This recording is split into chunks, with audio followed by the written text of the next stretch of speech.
Welcome to the Marshall Pruitt Podcast, brought to you by Cooper Tires and the Justice Brothers, and our Inside the Sports Car Paddock show. Yes, you might be able to hear the smile on my face. It has been, almost 3 months since our last episode of Inside the Sports Car Paddock went up. It is meant to be our weekly short-form interview show across a variety of sports car paddocks. And as always, we lead off with our friend Jeff Braun, our dear friend Jeff Braun, one of the world's great, most experienced, and just most practical race engineers. And that is exactly what we've done here. Have to admit, don't want to lie or cheat, Jeff and I recorded this in September, when we fully intended to post an episode. And then we got really busy moving and all kinds of things, and just having to look at areas of time efficiency, having to step back from Inside the Sports Car Paddock for a couple of months was necessary. So apologize for those who looked forward to Jeff's weekly educational contributions, and also the great stuff, whether it's from IMSA Paddock and folks that have shared updates, or in this case, many interviews supplied by my friends and partners in podcasting, dailysportscar.com, and Graham Goodwin. So we lead off here with Jeff, and our topic might be of interest, is on do-it-yourself, call it grassroots level aerodynamics. Pretty heavy if we're talking what type of racing, more on the GT touring car production-based angle, knowing that prototypes really aren't much of a thing on the SCCA, NASA, or similar level.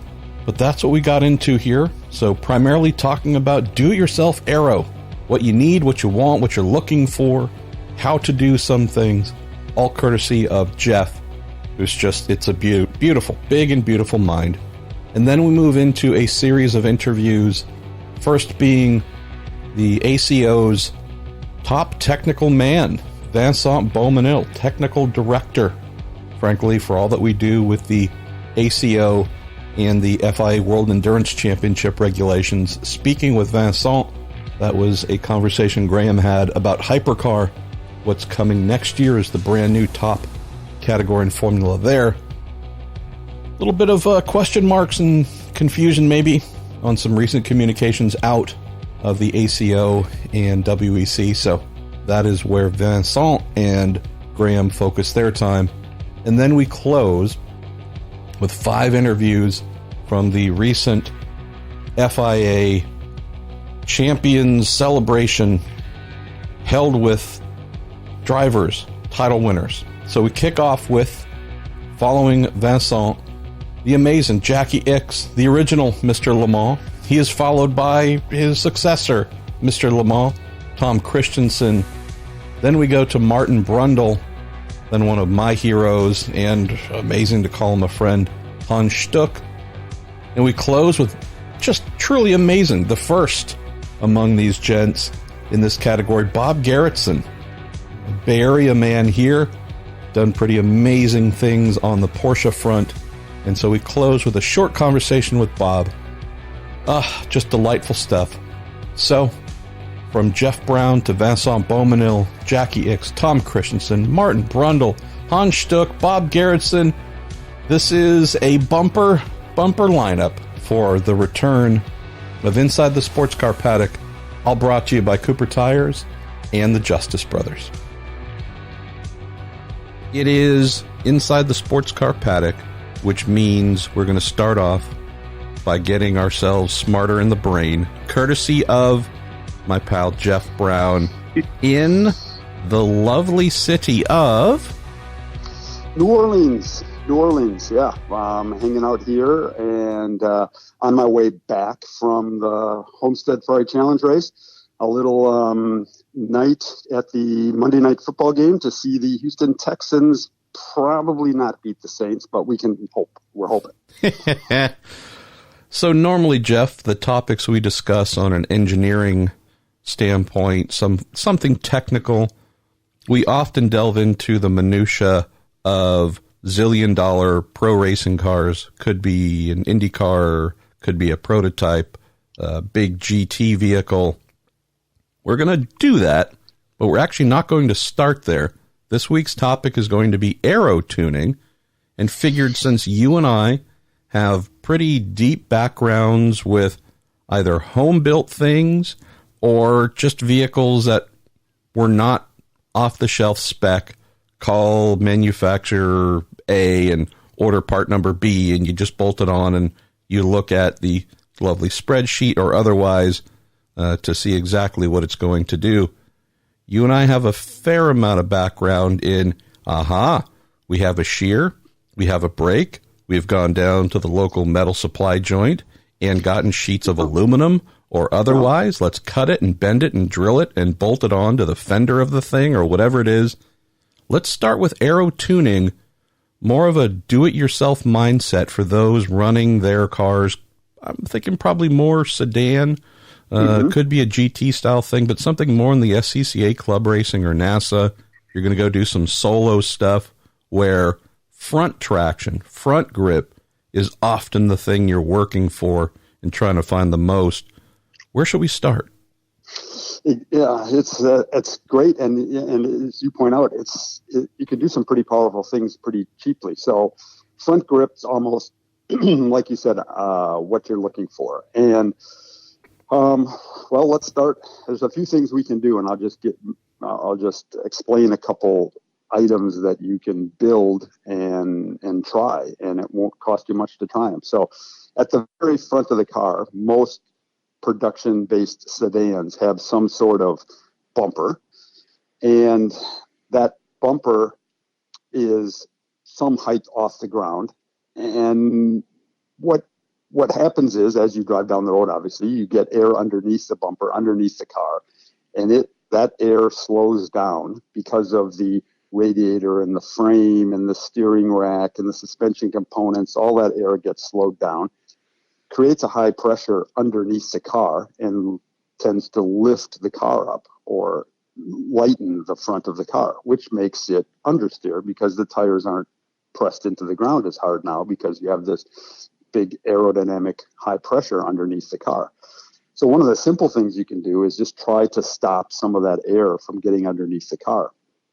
And a simple vertical aluminum sheet valence, or it's not really a spoiler, but more of a vertical valence that just is riveted to the bottom of your bumper that goes straight down toward the ground as close as you can get it without having it being rubbed off or bent when you put on the brakes or the car rolls. But if you can just extend the bottom of your bumper closer to the ground, you're going to have less air under the front of it, and you'll have less high pressure, and you'll make more front downforce. And you can do that with a strip of aluminum, some rivets, and just lower the bumper down. Super, super simple. The next thing you could do is, as that air passes under the car, it packs up in the engine compartment. If it's a front engine car or the front of the car, it packs up in there.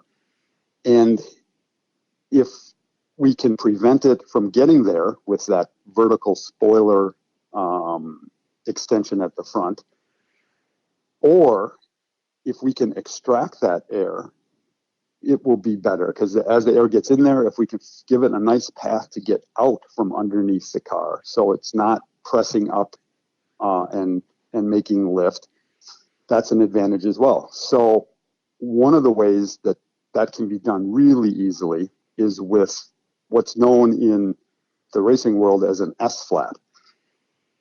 It doesn't really shape like an S. I have my theory on it was invented, or maybe not invented, but we first coined it from a guy by the name of Sam Garrett, who was an engineer who designed the Kudzu Camel Light cars. The amazing Sam Garrett.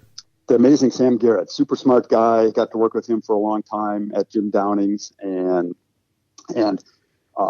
we just called it an S-flat because Sam came up with it. I'm sure, he will tell you, no, I didn't invent it. It wasn't mine. It's been there a long time. But it's kind of known in racing now as an S-flat.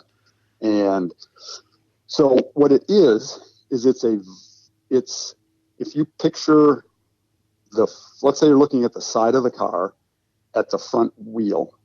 You have your wheel fender arch that goes around the wheel. The front edge of that, if you make a vertical, well, actually it's a horizontal gurney flap, basically, that comes out from that front edge.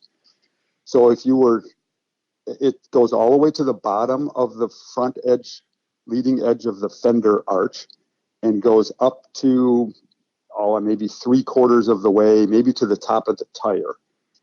And now if we go around and stand at the front of the car and look at the side of it, you would see maybe a 1/2-inch strip sticking out from the fender that sticks out toward the side of the car. So what it amounts to is the air comes around the front of the bumper, is going to now pass past the tire. It hits that strip of metal that's sticking out from the fender and acts just like a gurney on a rear wing, where it trips the air to the outside of the car, creates a low pressure behind it, and that's right in front of the tire.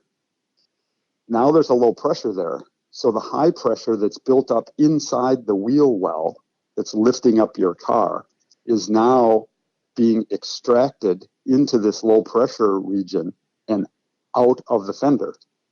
So you don't have as high a pressure in the fender well lifting up the front of your car.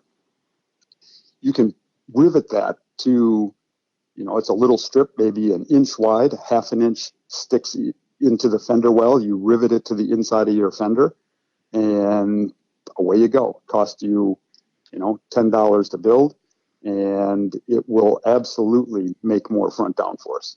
Super simple, super cheap, very, very effective on almost any car. I mean, we run them on everything from anything with fenders. You will see those S-flaps on. Top fuel drag car, funny cars to sedan touring cars. Just because it works, it's cheap, relatively low drag. So those are two quick and simple things that anybody can do, and you don't have to have a big budget. I think the main takeaway here, we're talking about aero tuning, more sedanish, GT touring car type thing here, more on the home front than the big pro racing level. It's to think of the front of that car like a parachute facing the oncoming air. There's all manner of things coming into the engine bay, things that get thrown around, cause lots of drag, cause lots of lift. And so it's not just a case of, let's remove the hood. Boy, that'll just allow everything to vent out properly. It's not, we're not going to go that far.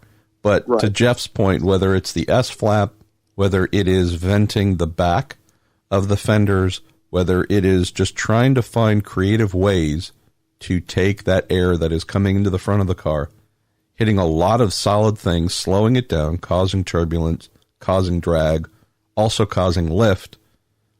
If you can do, whether it's big things or small things, do something to allow that turbulent, lifty air, very technical term there, Jeff.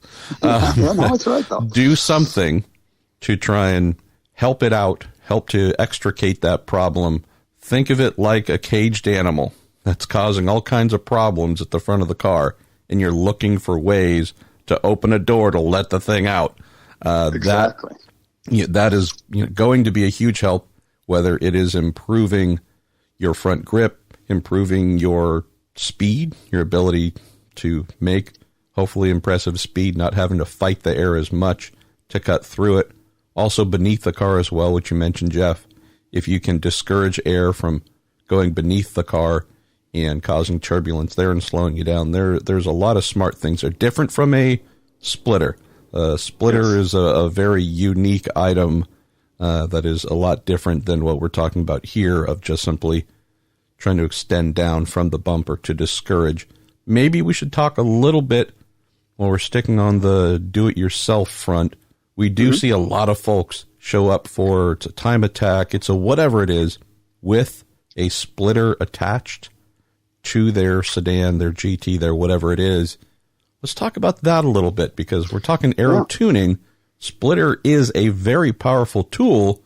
I'm just not sure everyone knows what it's really meant to do and how to think about creating and building one at home, which folks tend to do themselves as well. I'm not sure everyone understands. I know folks see, everyone's got a splitter. I need to make one and bolt it to the car.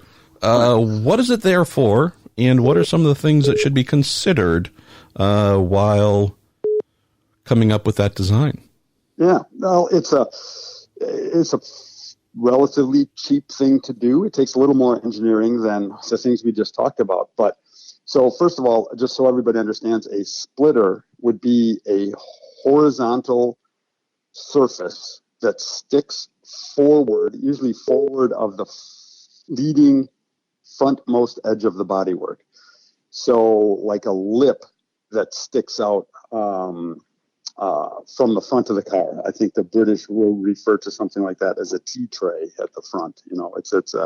It's this vertical surface that is at the bottom of the car. And the way it works is it gets its name because it splits the air that comes to the car. Some of it goes above the splitter and over the bumper, over the hood, the windshield, and to the back. Some of it goes below the splitter and underneath the car, and then hopefully cleanly and smoothly exhausted out the sides of the car so as not to make a lot of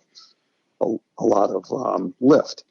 So to remember the basics, everybody needs to remember, I think, when you're trying to visualize what's going on.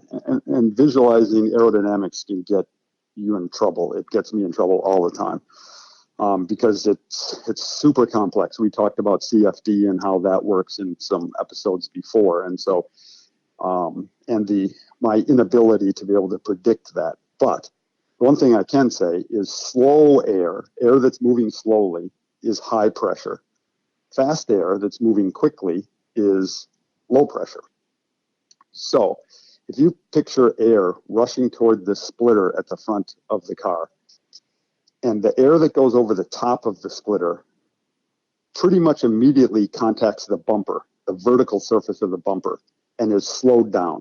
So you got this air rushing, it hits the front of the splitter, goes up over it a little bit. All these molecules of air bump into the vertical bumper of the car and slow down. Well, that's high pressure sitting on top of this splitter. The air that goes underneath the splitter continues to flow quickly, and if you have your S-flaps and other ways to get the air out, it flows under the car and keeps flowing quickly under it and out through the fender well, and it's fast air. So you have a low pressure underneath the splitter and a high pressure on top of the splitter, and that's exactly what you want because you have downforce on top of the splitter pushing it down. You have low pressure underneath.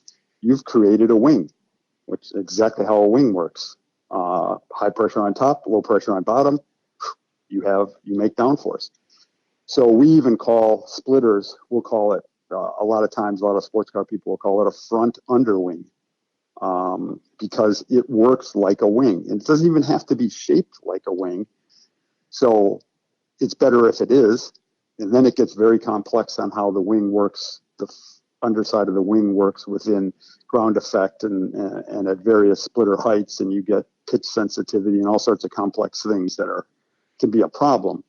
But if you just make a flat surface, you're still going to get a big benefit by slowing that air down on top of the splitter and pushing down on it. And if you make the splitter stick out further from your car, you just have more surface area for that high pressure to push down on, and you'll make more downforce. So you'll have things like splitter extensions that you can put on. I need more front downforce. You add a 1-inch splitter extension and make your splitter longer, so it pushes down, has more surface area to push down on. So that's why you see splitters on every sports car, sedans, everything, because it's just super efficient way make downforce. Let's go, Jeff, to the more pro tuning end. So if we're thinking of, say, the Nissan DPI that you're engineering in IMSA for Core Autosport, or the Ferrari Challenge type cars that you're running that are very fast GT vehicles that do have wings, they have splitter, they have some form of tuning devices that you can bolt to the front bumper, outer edges of the front bumper, some sort of good stuff that you can use to manipulate how the car behaves from an aerodynamic balance standpoint, independent of mechanical balance. Obviously, the two are always interrelated, but just from a tuning standpoint here, let's talk about some of the tools that you would use, GT, prototype, something even, lower, I should say lower, but more basic touring cars as well. Things that folks engineering right now, even driving right now, might be trying to think about, I hear about this aero balance. I feel this aero balance. I might not fully understand all the basic concepts, even some of the terminology, and some of the smarter tuning tools to use how to achieve aero happiness. Yes, yeah, and happiness is a great answer because it's not all about how much downforce you can make or how little drag you can make. While those are important, the most important thing for making fast lap times is aero balance, and that's what makes the driver happy. And balance is, we can measure the balance, aerodynamic balance, and we do that with a number we call it COP, which stands for center of pressure. And if we can measure that through various sensors that we won't get into now, but on our data system that will measure how much force is being produced on the front of the axle, the front wheel, and how much on the rear wheels. And then we can calculate where the center of pressure is. So think of it as center of gravity. Everybody understands center of gravity, where the weight would be balanced if you were to balance the car at one point. Put a jack stand under it, it would balance perfectly at that point. Well, aerodynamics have the same thing. That's their center of pressure, or the center of gravity of the aerodynamics. So if you add up all the forces, aerodynamic forces that are being produced on the car, there's one central point between the axles that all those aerodynamic forces come to a center. And we can measure that as a percentage of front.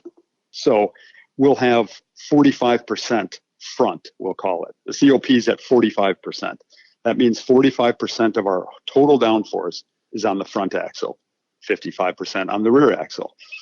The driver is super sensitive to that. That's what he feels. If it's too far forward, we have too much aero on the front, when he goes into a high-speed corner, the front will have too much downforce and the rear not enough, and it'll feel like it's going to spin out on him.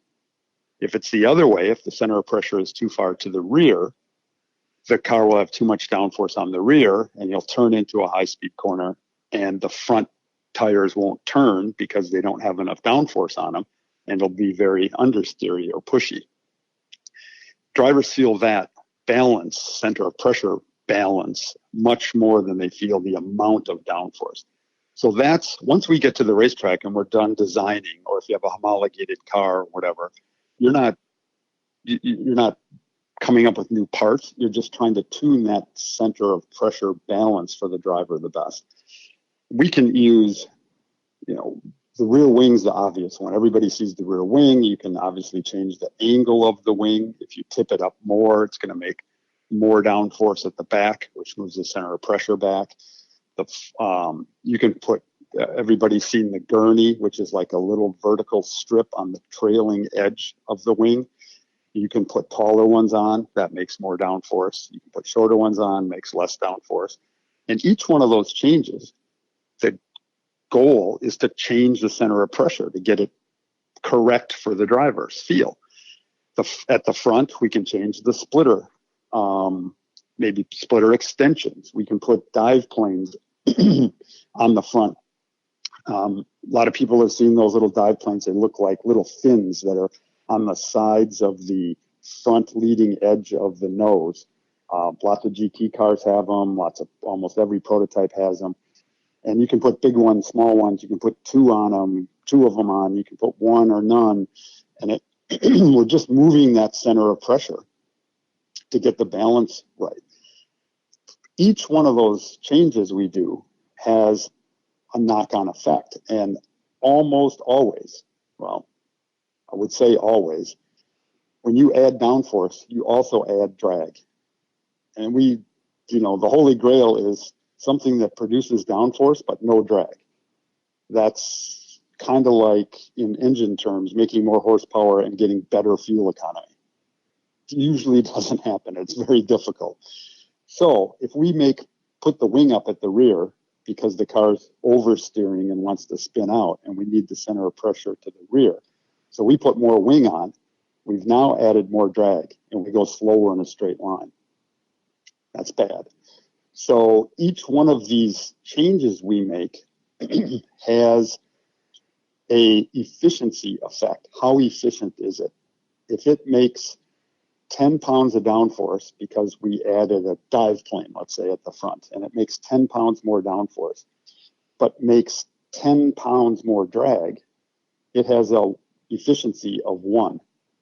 And we call that L over D, which is lift. It comes from airplanes. We really want downforce, but it's lift over drag. It's the ratio of lift over drag. So we're looking for high L over D changes, things that make a lot of downforce or lift, negative lift really for us, but a lot of downforce for low drag. And that's how we'll decide if we need to balance the car, because we could say we need a little bit more front downforce, center of pressure, move forward. We could do splitter, dive planes, maybe S-flaps, maybe lots of things. We could add little tabs, whatever was allowed by the rules. But we'll pick the most efficient one, the one that has the best L over D, so we can get that downforce the most efficiently. And so that's why sometimes you'll say, well, we need front downforce. We could just take rear wing out, might do the same thing. And that might be the best answer to balance the car, because if we take rear wing out, we get the center of pressure where we need it, but we take downforce or we take drag away. So a lot of times you can make a change on the opposite end of the car to get the balance you want because it's more efficient. So looking at the tools you would use to achieve the aero balance needed for whichever road course we might be visiting. I mean, obviously we're headed to Monterey this weekend for the penultimate IMSA round of the year, but looking at the tools you'll have available to yourself this weekend, knowing it's a prototype, but also knowing that for the faster sports cars in the world, many of the same things will be available, whether, could be a GT or even a prototype. Touring car. You obviously have the bits, the topside bits, the flappy bits. You have wings, wing angles. You have gurneys that you can attach to the rear. You can do a variety of things. You can play with, again, it's all rule dependent on the series, so a lot of this is generalisms, but you have your end plates that you can adjust, high, low, angled, and whatnot.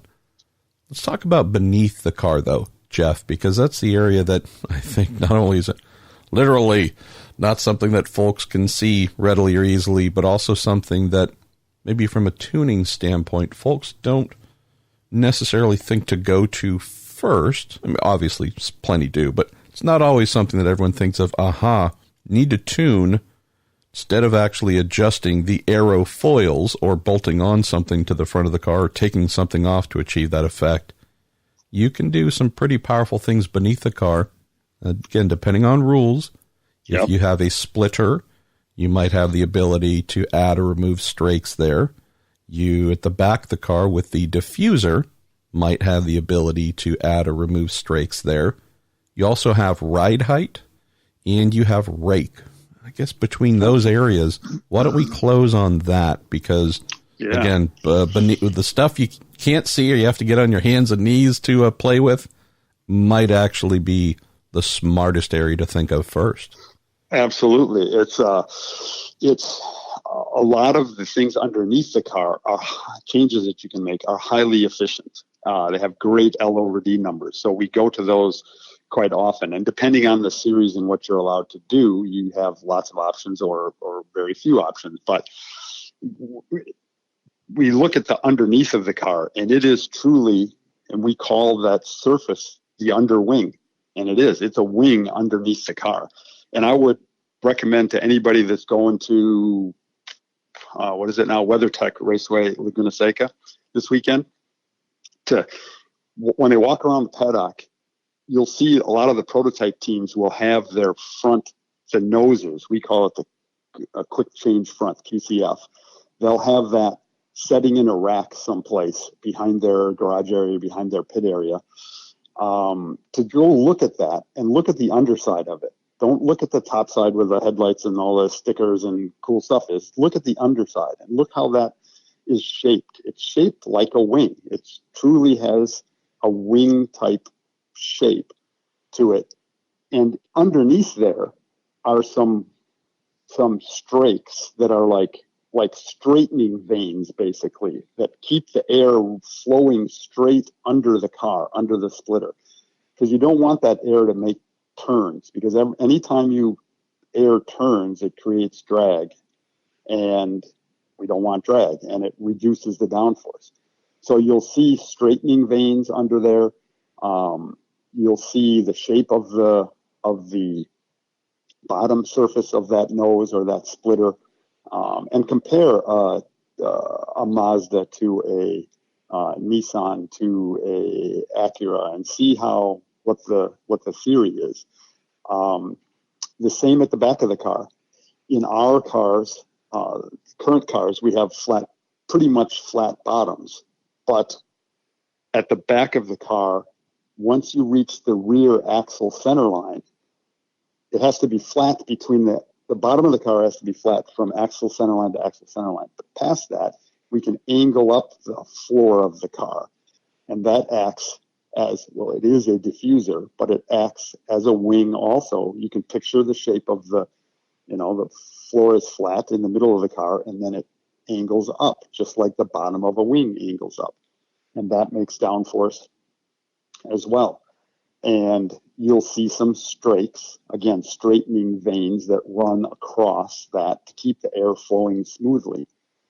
And so how the height of that underwing and the angle of that underwing is just like a regular wing. If we want to make more downforce on a regular wing, we tip the nose down and raise the rear to make downforce.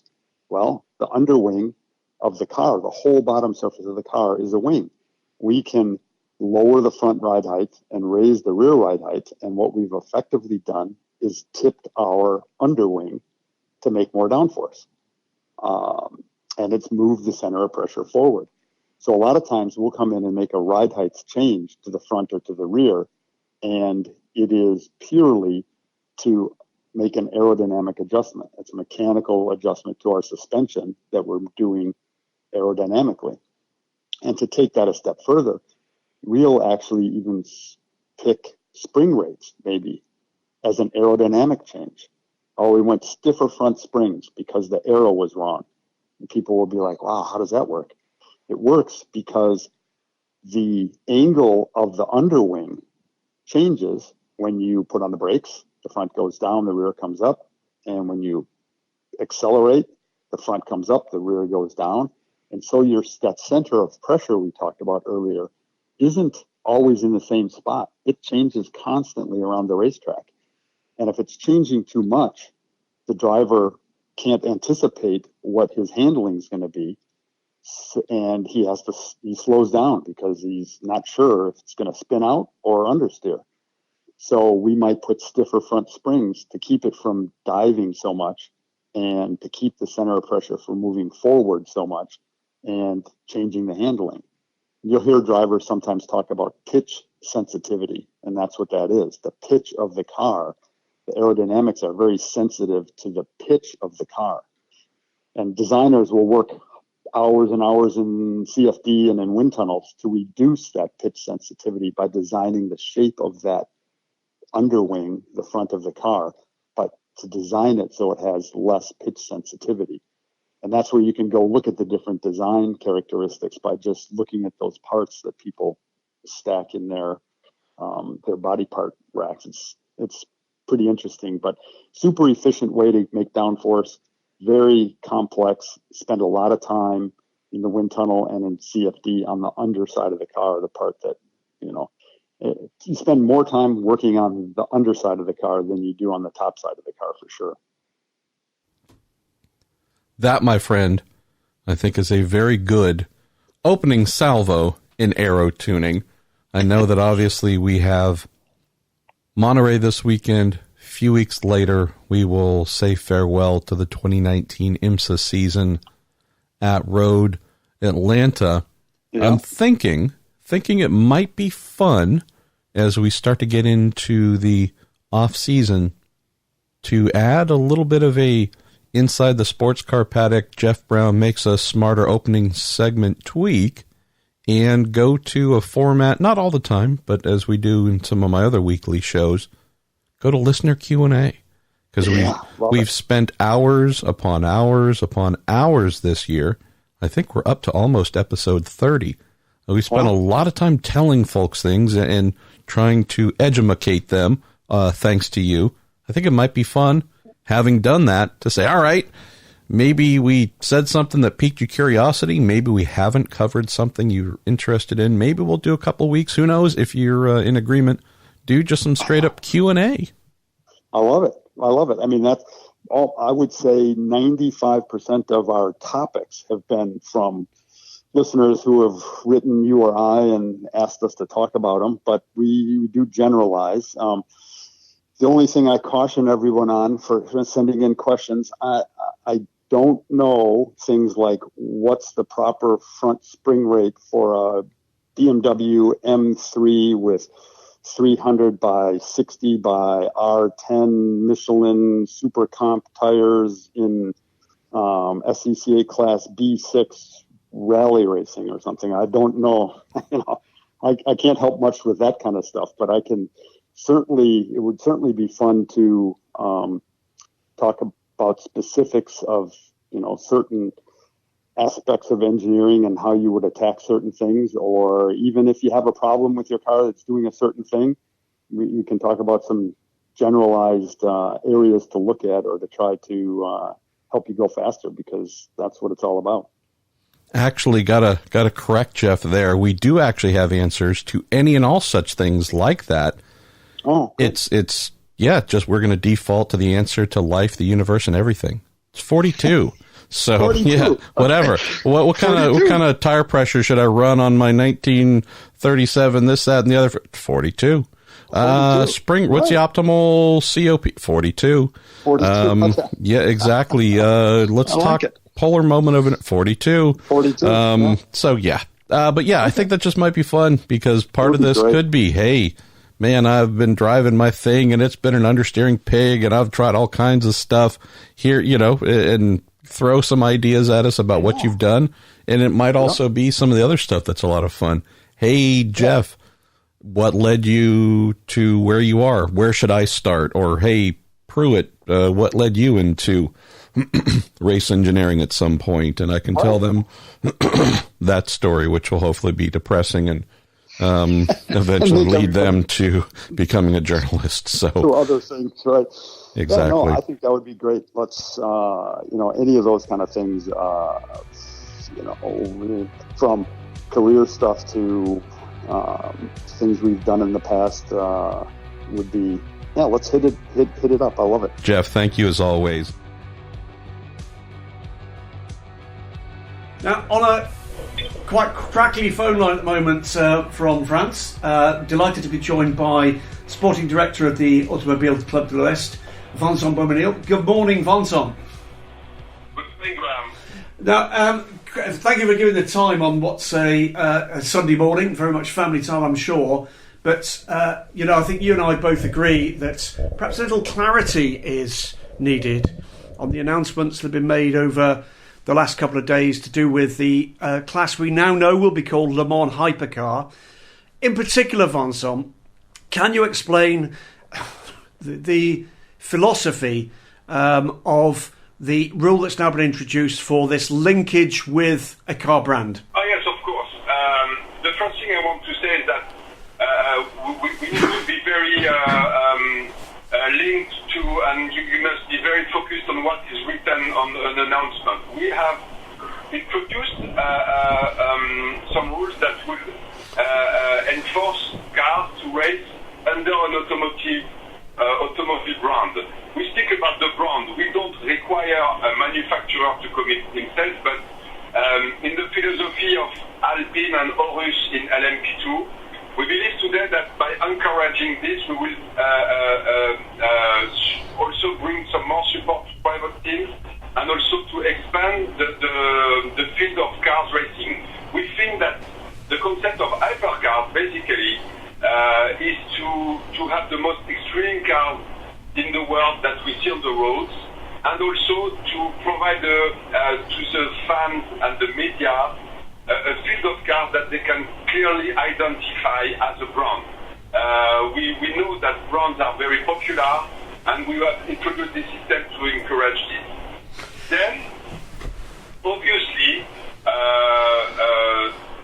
our intention also is to be quite flexible with this, because we don't want to introduce too strict parameters of production volumes of whatever, because many car brands today are very small volumes in the philosophy of hypercars, and we don't want these small companies very dedicated to extreme hypercars to be out of the game. So this is why we are introduced this principle, and will be left at the discretion of the Endurance Commission as an evaluation.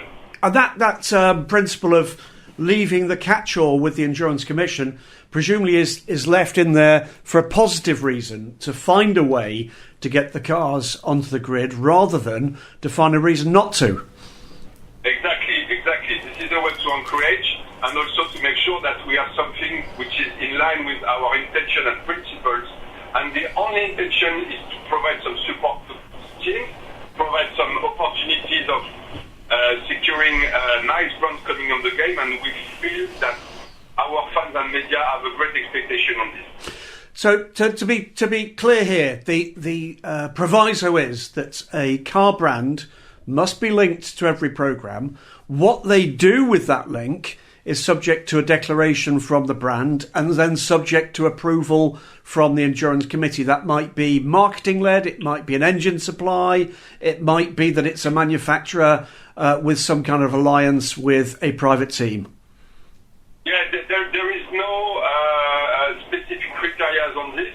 The final intention is that when you see the car, you understand that this car is the whatever Caterham, Bugatti or Peugeot, whatever, but it will hold the brand, and we want to encourage the design as well. But how people deal together is left at their own discretion, of course. And if you see in the philosophy of what Horus or Alpine are doing in LMP2, clearly we can see here the opportunities that it brings to the team. Now, I'd ask the question about Horus and about Alpine. Is this at least in part an encouragement to those brands and maybe to others to look towards hypercar rather than LMP2 in the future? It's not the original intention. Is not especially for that, but it could be a positive effect as well. Actually, yes. Okay, moving on to the kind of smaller brands. It's called Lebon Hypercar, and we certainly know, because we've heard from people like Gordon Murray, we've heard from Brabham, that they're now looking towards Lebon Hypercar as a possible programme to promote their brands. But before we get into those future possibilities, we've got a couple of other smaller brands, one of which is currently producing road cars, one of which isn't, but has said they're going to. is there anything in the current regulations as we now see them that will stop Jim Glickenhaus or indeed Colin Collis from going forward with the programmes that we know they've got under development? At the moment, there is no blocking point. As you know, James Glickenhaus is already today building some road cars. So obviously, the Endurance Commission is aware of that and will make a proper examination of the entry when we will have everything together. But taking into account the fact that Glickenhaus is producing some road cars, so considered as a car brand. Ford by Collis, I would use the example of the Ford GT. At some stage, we need to be clever and help the sport. You remember the Ford GT was racing before you can buy it on shops. Indeed. If we would have been not flexible enough to find a clever way to build this entry and get some guarantees of the future arrival of the car on the market, we would not have this car on the grid, and I think it would be a damage for the sport. So this is the way we are managing the question with Colette. They have announced that in parallel of the hypercar program, there will be some road cars produced and that we will seal the roads. So it makes part of the project, and we know that, and it's exactly the same approach we want to have. Excellent stuff. I mean, final question to do with next season. We've already heard from you at Sebring earlier this year that we're likely to see, to bolster the field, grandfathered LMP1s. Where do we currently stand on that? Will this rule have to apply there as well? We know Ginetta clearly are a car brand, but do the same rules apply to any teams wanting to come forward with a grandfathered LMP1 at present? No, of course not. LMP1 grandfathered cars will remain under the current eligibility conditions, so this is applicable to hypercars only. No problem. Congratulations, I guess, are due here for what I think everybody would say it was a somewhat surprising announcement from Peugeot, and certainly the timing of it seemed to catch everybody unawares. Clearly, Peugeot, now linked with Rebellion, of course, attracted by the prospect of coming with a hybrid drivetrain, attracted to come to hypercar, but also, Vincent, attracted by something else which this has got to offer, which is a link to the centenary race in 2023.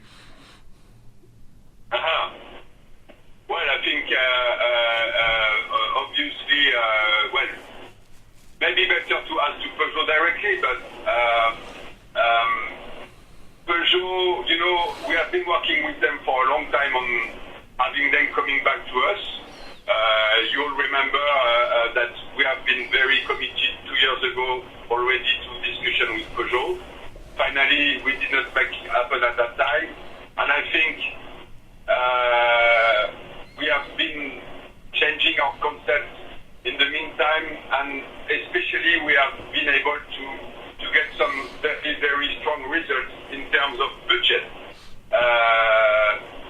because we know that the sport is changing, and that the period we had in the past of LMP1 is now something that is not relevant anymore from manufacturers and is committing. So I think the ability to promote the brand like this in the top class of Le Mans and WEC at this budget is a unique opportunity for a manufacturer, and this is why in having this new concept on the table, it has been quite very quick and efficient for them to convince their board. Won't ask you any specifics, because if I did, I'm sure you wouldn't be able to answer them. But we've now got a lineup of hypercars for Season 1, and in the case of Peugeot for Season 3, and we gather they may, depending on the way that programme comes, ask for maybe a potential start at the end of Season 2. How healthy is the interest level beyond what we already know, Vincent? The interest is very good. For sure, as you know, we work on the background with a wide range of potential competitors, which we have done in the past years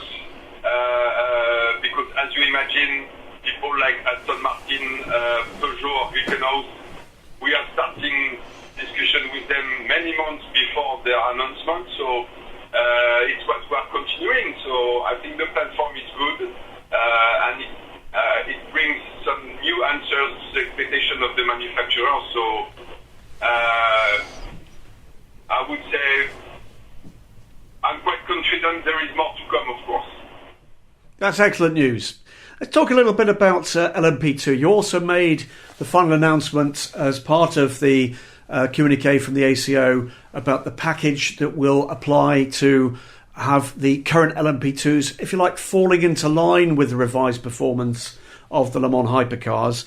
It will be 30 kilowatts less power. It will be a spec tyre supplier. Just give us a flavour of the discussions you've had with the LMP2 manufacturers and teams about that range of measures. Well, the first for sure is that the performance of hypercar was the criteria that we had to take into account to define the performance of the P2. It's actually not a big drop in performance. It's quite,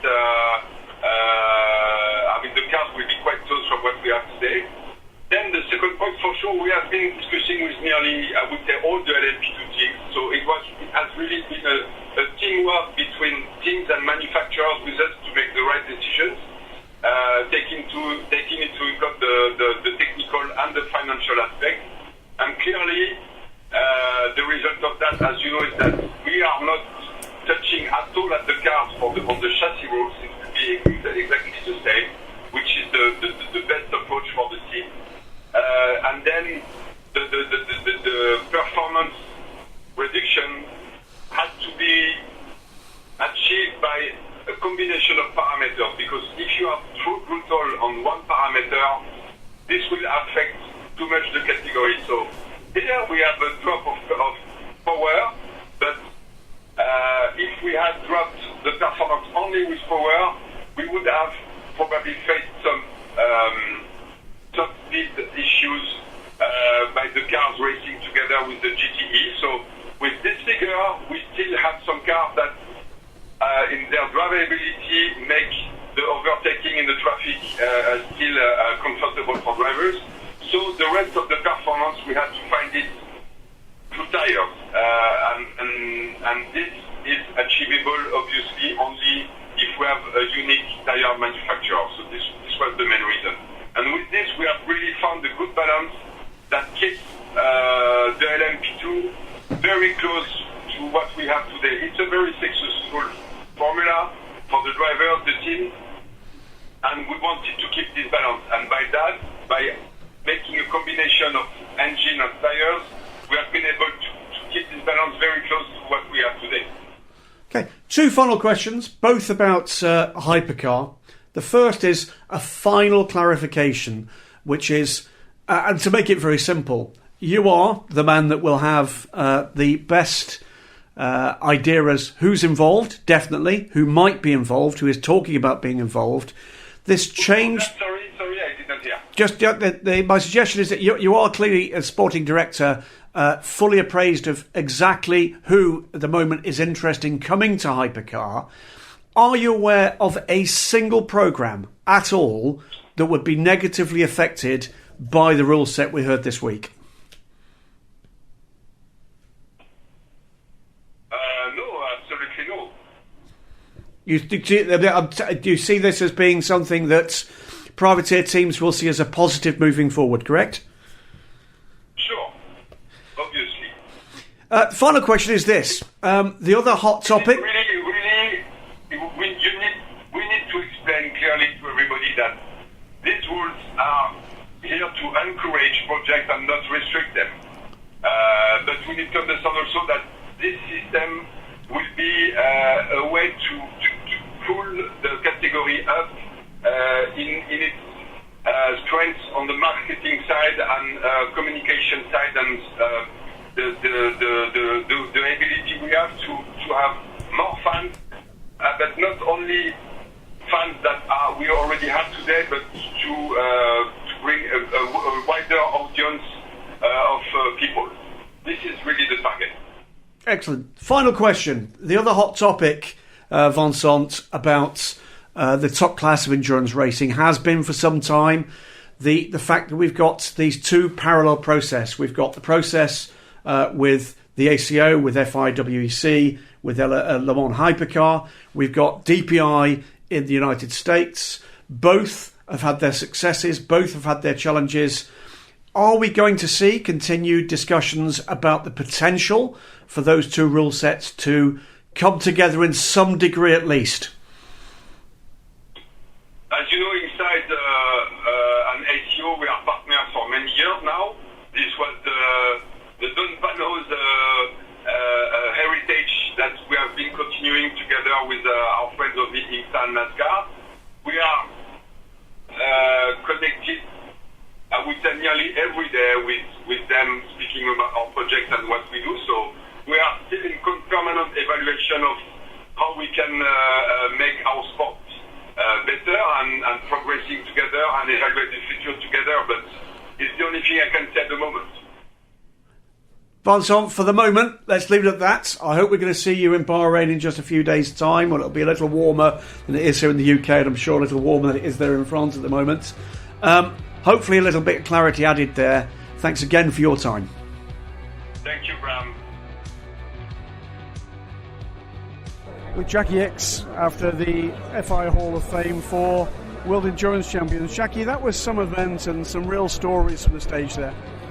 Well, there was a lot of story who never existed before, because I think it's the very first time that the FIA organized an Hall of Fame for the last, I think, 30 years. And it was like being in a family, because you have mixed generation into it. You have young ones, old one like me. You have a star like Fernando, for example. Yes, we are a large family group, happy to see each other again. And I must admit that the initiative of Jean Todt, the president of the FIA, have been outstanding. Because clearly about racing in the coming years, a lot of things are questionable.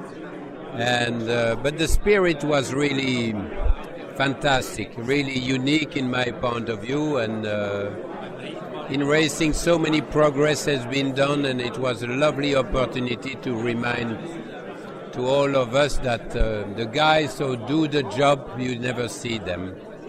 People behind the curtains, either the organization or either making cars, they are the key of our successes. It did strike me, as we listened to what was a heartfelt speech from you from the stage, that whilst a lot of things have changed since your days as a champion, some things don't. The teamwork, the camaraderie is still the same as it always was.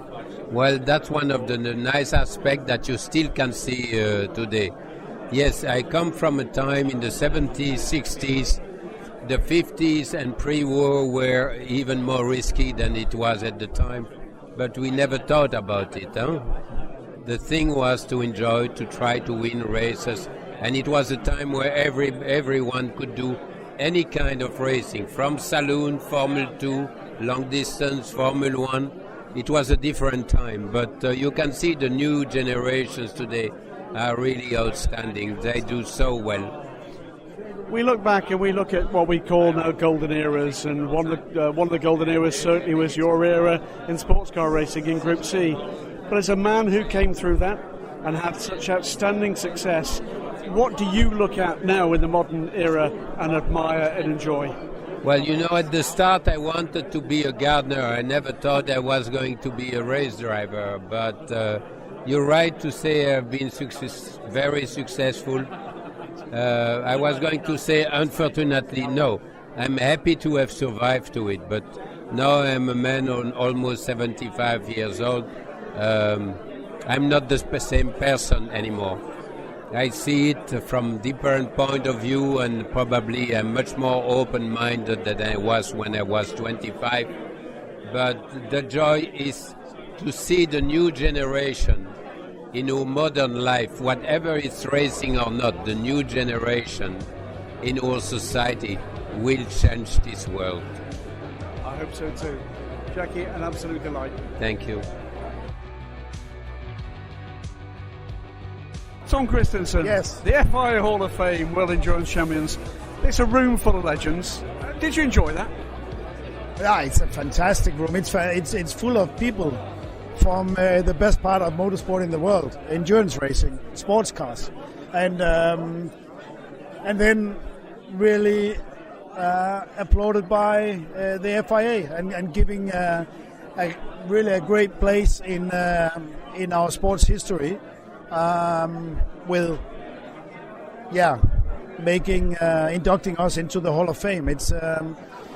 It's something which we are all enjoying, and we are enjoying the company. You can hear everything. Everyone is talking. Everyone is respecting each other. Everyone is part of this great family. Yes, we want to win races. We want to beat the others badly and drive the cars incredibly fast for long. So in that sense, it's we share so many moments. And in a way, it's kind of endurance racing in kind of two. There's the Group C time, which ended in 1992. And then there was a spell of 20 years where I certainly remember there was no World Championship, where I did mainly my sports car racing. So I can say I'm very, very grateful that with Loic and Alan, that we could get a World Championship in before we had to hit retirement. So that's something which today I'm very, very happy for. Just had a quick moment with Bob Garretson, who's the very first world champion honoured here from 1981. Yeah. Bob passed on a couple of things. One is, two things haven't changed. You're still always on the edge, and the camaraderie is still there. That's well spoken, Bob. And to see he was the first on stage, and then just to see the selective and the different great champions from the eras are running up on the stage, and they are all fit. They are all here. Unfortunately, we don't have Stefan Belov, but apart from him, they were all here or could have been here. Theo Fabi, I understand, has an issue at home with some illness, but apart from that, it's also very unique and very spectacular in our sport.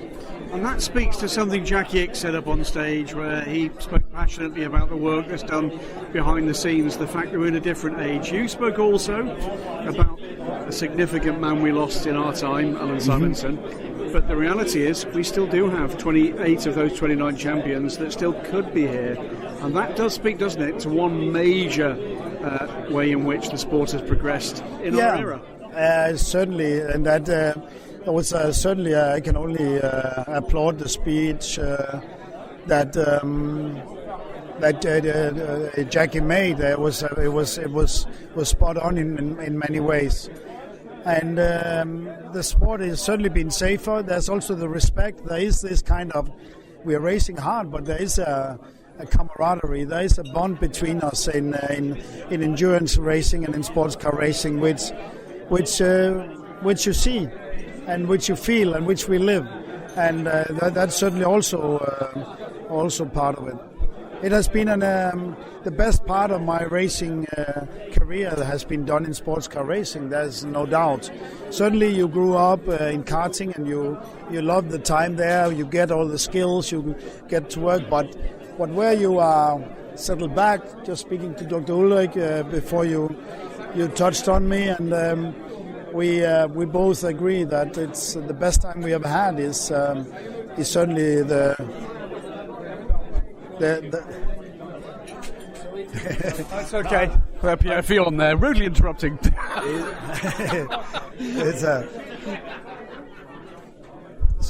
Also Merry Christmas to them. It was a fantastic time of racing, where what we have done in.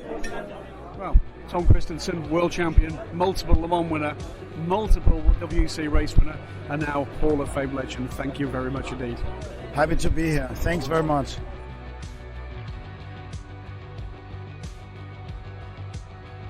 Martin Brundle, that was some event.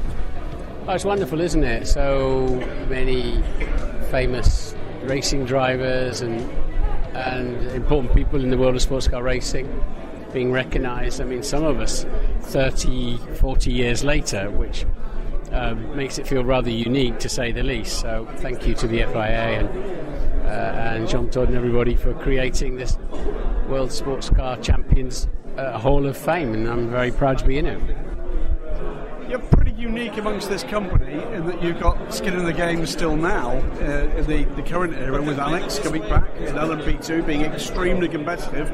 I'm sure got his eye on the potential to step up to a top class ride at some point. I think Ickx is absolutely ready now for one of the hypercars. He knows sports car racing very well. He's found just the perfect balance. He's got the speed, he's got the fitness, he knows how to work with other drivers and play the long game. So I'd love to see him in one of those hypercars, but he's in LMP2 again for 2020, so very happy about that too.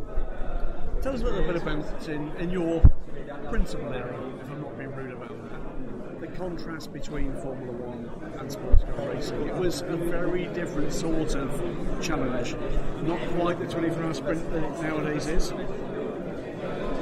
Well, I don't ever remember. I think I've done Le Mans 9 times and Daytona 3 or 4 times, Sebring once, and lots of other Spa 24 hours in touring car racing. I don't ever remember not driving the car as fast as I could go given the conditions, the tyres, the fuel load that I had at the time.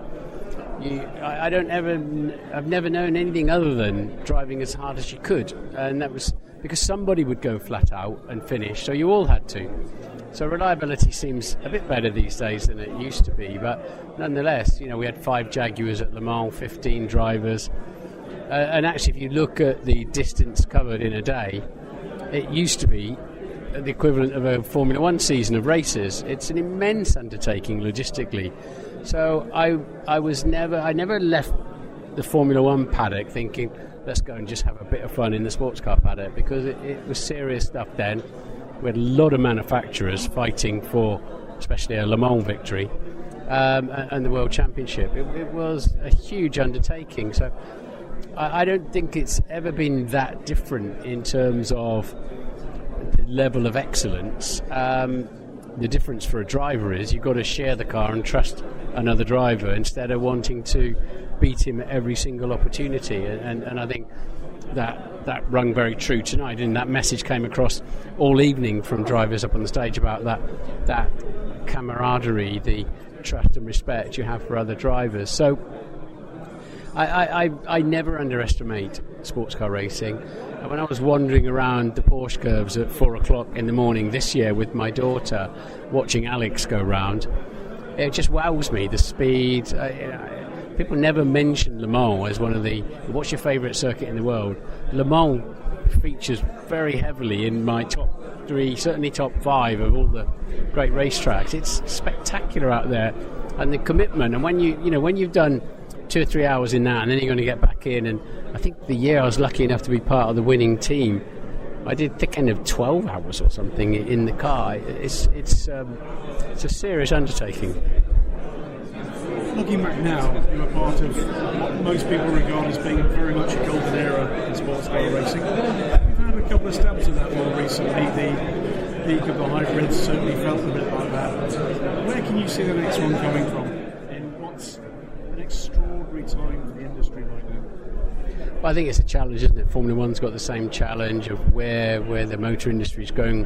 What do you stand for at Le Mans in Formula One? Are you entertainment? Are you a technical showcase? Are you a business? What are you? Well, I think it's a very easy answer. You're entertainment, because if you don't have the eyeballs watching it on the side of the track or online or on TV, you don't have the manufacturers, you don't have the sponsors. So you've got to find a nice balance in there somewhere. I think the hypercars are very exciting because they're the sort of cars that end up on the equivalent of posters on the bedroom wall, which are your screensavers or wherever now.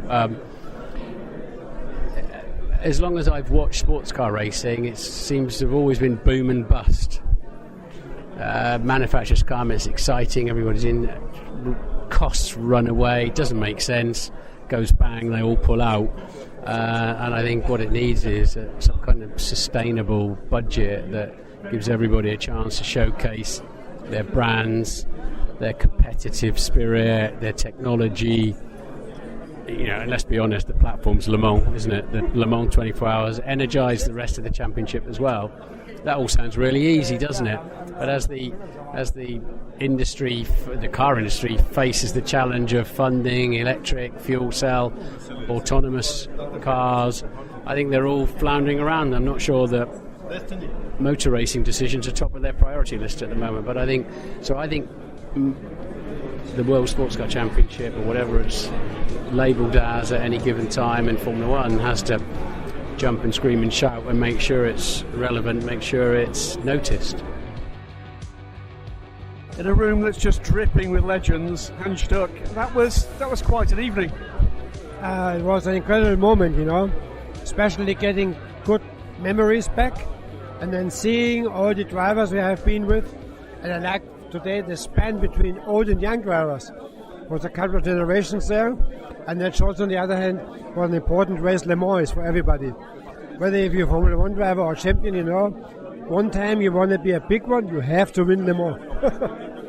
And what spoke to me was the camaraderie, the friendships that were born in those years are still very strong now. Absolutely. I mean, when you see the guys around here, even the ones you have not driven with as a teammate, you know each other from traveling over the world, It's a small, private club, I would say.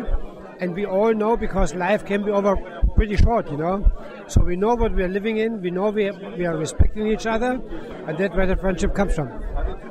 You're one of the few from that earlier era, the Group C era, that's had that bridge to the modern WEC with your role with the Nürburgring race in particular. Tell me what your impressions are of these extraordinary cars. Yeah, I mean, from the sort of racing point, when I speak to my friend Mark Webber, for example, he says the best of the weekend, the 5 minutes of qualifying. Forget about all electronics, put everyone to the max, no engineer on the headphone, just balls out, That's the kind of difference, Now it's a very technical sport where the driver, because there's so many technical helping things, he can really concentrate on driving. We had to take care of everything. We had 5 or 6 or 7 instruments in the car, oil pressure, water temp we have to check out. Forget about this. So, and because they have much more time now on concentrating on driving, this is why competition is so hard, It's cool. Strange question to finish with here. If you could live it again, would you choose your era or would you choose this era? This is a very difficult question, I would like to answer with a compromise. 50% that, 50% of this. Understood. Thank you very much. My pleasure. Well, almost the final person I've caught up with at the FI Hall of Fame for the World Endurance Championship was the very first champion. Bob Garretson, 1981. For me, doesn't seem that long ago, but it's a generation. Almost 40 years ago. It is amazing, isn't it? You look like a man that's enjoyed his evening. Oh, very much. How can you not? We were surprised when we got this email about this thing, never heard about it, and here we are, Porsche 935 back in the day. Yes. A very different animal to the cars we're now seeing in the World Endurance Championship. Well, difficult in a different way, but I mean, it's still, you've got to be on the edge all the time, no matter what you're in. So. But yours was a time when the championship was being won by Pro-Am drivers, by Pro-Am teams, and we're sort of getting back to that now. Well, that's right. No, that's what we said, is we were the last independent champion because, like you say, it's all factory stuff now. If it isn't Porsche, it's Toyota or Audi or who knows, Jaguar. I don't know if they'll be back again, but no, it totally different. Well, the other thing I was trying to say but didn't get a chance on the interview is that when the drivers had so much to do other than just drive the car. I mean, you had to be able to analyze what's wrong with it, so when you pull in the pits, somebody could do something. Nowadays, it's all on the screen up in the pit wall, and they can adjust the mixture and everything right from, telemetry. Anyway, it's just a different type of racing. Can you still take pleasure in watching these guys in these spaceships? Oh yeah, no, knowing what it feels like to hang on the edge and stuff like that. Yeah, you know they're doing a hell of a job. Great stuff. Yeah. Sir, it's a delight to see you over in Europe. I'm sure we'll see you back in the US. I know that my good friend Marshall Pruitt is keen to sit down with you and tell all the old stories over a longer period of time. Yeah. Enjoy your evening and enjoy the flight back. Well, thank you. And you're out of England? You working? Pardon? Are you out of England? Is that? That's our UK. That's right. Well, we'll be there in June next year. Oh, will you? Oh, wonderful stuff. Yeah. Keep in touch. Trying to enjoy the strawberries. Oh, quite right too. Thank you again to all of our guests who joined in, and in particular to Graham Goodwin and DailySportsCar.com for providing the bulk of this week's Inside the Sports Car Paddock offerings. Admittedly, and going forward, I'd love to say we will be back on a weekly posting routine. I'll commit to this. I will do my best to post them as often as I can. Things continue to be and will remain to be fairly busy on the home front in the coming months. So, as we have interesting conversations to hold and offer, might be following a race, who knows, we will certainly be back with Inside the Sports Car Paddock episodes, and Jeff is game and can't wait to do more to lead off with some sort of technical angle. So we'll do our best, and I do appreciate your patience, and I hope that you enjoyed this. We'll also mention, if this is your first time listening, or if you are simply unaware, MarshallPruittPodcast.com is our home, where 700 plus episodes spanning open wheel racing and sports cars await your listening, hopefully pleasure. We also have every conceivable method of subscribing to the podcast, be it live streaming or straight downloading, on a dedicated page there waiting for you. All right. I am Marshall Pruitt. This is the Marshall Pruitt Podcast, brought to you by Cooper Tires and the Justice Brothers. Thank you for listening.